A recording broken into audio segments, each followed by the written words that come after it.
They used to call me Crazy Joe, but now they can call me Batman. Good morning. Welcome back to Crazy Joe's Concession Stand. I'm Crazy Joe. Today we're going to talk about Wolfman, the new Wolfman movie from director Leigh Whannell, which is playing in theaters now. I'm a little late with this review. I apologize. I was out of town for about a week, which delayed me getting out to see this one. I don't know if a review like this is even worth your while at this point. You've either probably seen it or already decided you're not interested and seen a ton of other reviews. I don't know.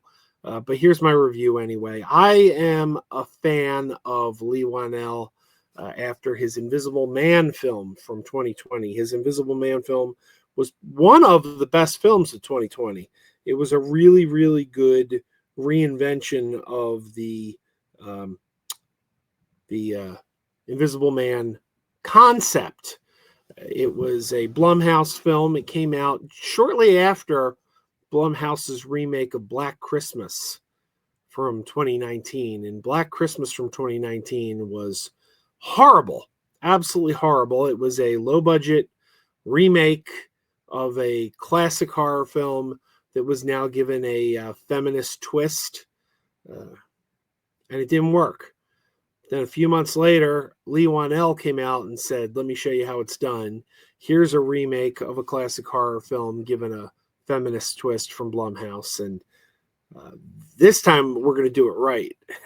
And Invisible Man starring Elizabeth Moss is terrific. It is absolutely terrific. Like I said, one of the best films of that year. It kind of made me go back and take a look at Leigh Whannell's other work. I hadn't seen Upgrade. I had seen Insidious Chapter 3, which was fine. I like the Insidious movies. Chapter 3 was probably the last great Insidious film, because the next one, Skeleton Key, was horrible. So Leigh Whannell, not only is he the director of Insidious Chapter 3, he's in the Insidious movies. He plays one of the characters in the Insidious films. But yeah, Insidious Chapter 3 was pretty good. I never saw Upgrade. I watched it after the fact. Upgrade was really good, and I realized, wow, this guy, Upgrade was really good. Invisible Man was really good. This is a guy to keep an eye on.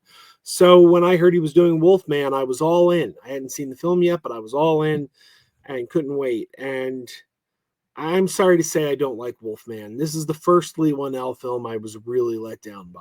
And I don't feel that I'm the only one to say that. I've heard a lot of people say it. Here's the thing with Wolfman versus the Invisible Man. The Invisible Man isn't really iconic.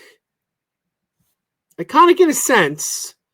We all know the trench coat, the hat, the bandages, taking the bandages off. There's no one underneath. But the story of the Invisible Man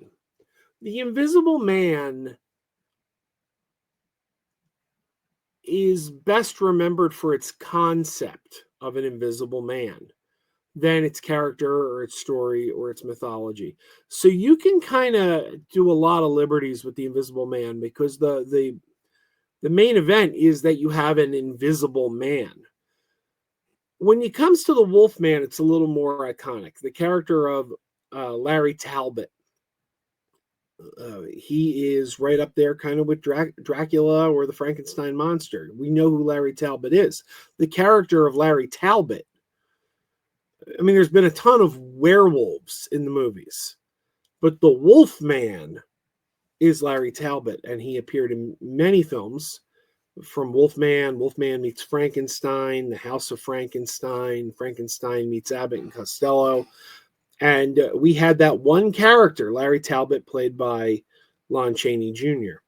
And it's not just the character, but the mythology around him, the full moon, the silver bullet.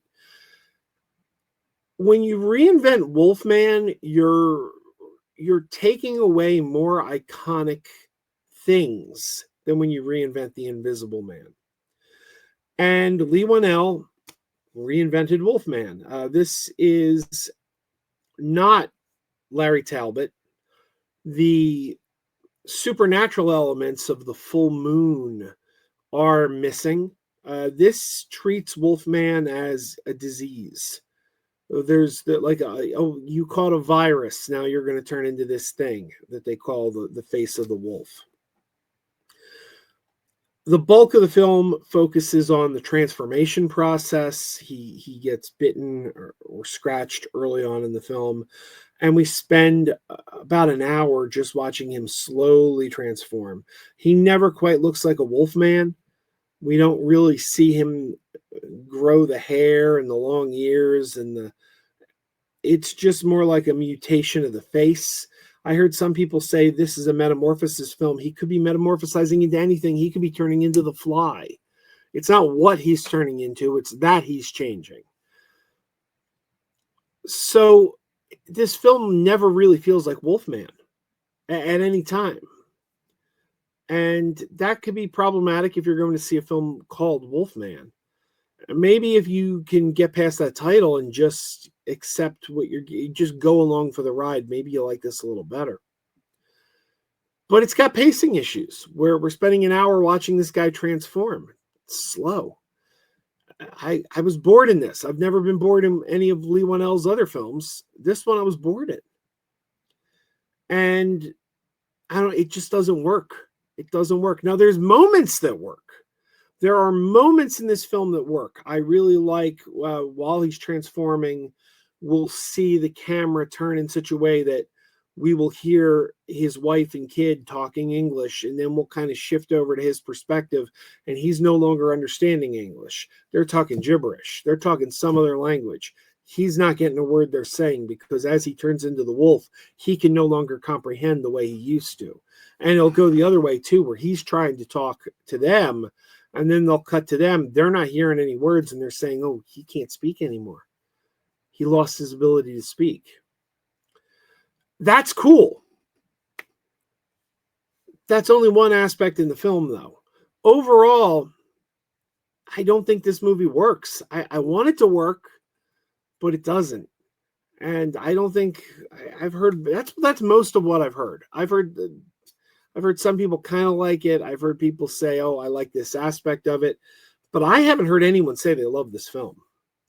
This is no Invisible Man.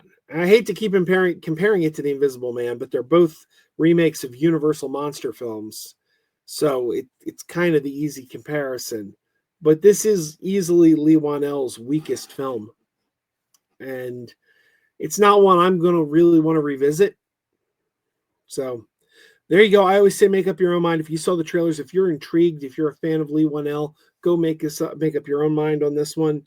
But I personally do not care for Wolfman. I can't recommend this. I don't know that I'll ever rewatch this one. Maybe I will. It's certainly not one I'm anxious to rewatch, but there you go. Crushing disappointment, The Wolfman. So hopefully Leigh Whannell comes out swinging next time because I've liked everything he's done up until now. All right, everyone. Thanks for watching. Keep wearing those pajamas. Keep wearing those pajamas with the plastic feet. Keep wearing those pajamas. Tell everyone you meet. Keep wearing those pajamas with the back door flap. Keep wearing those pajamas. Don't open it, it's a trap.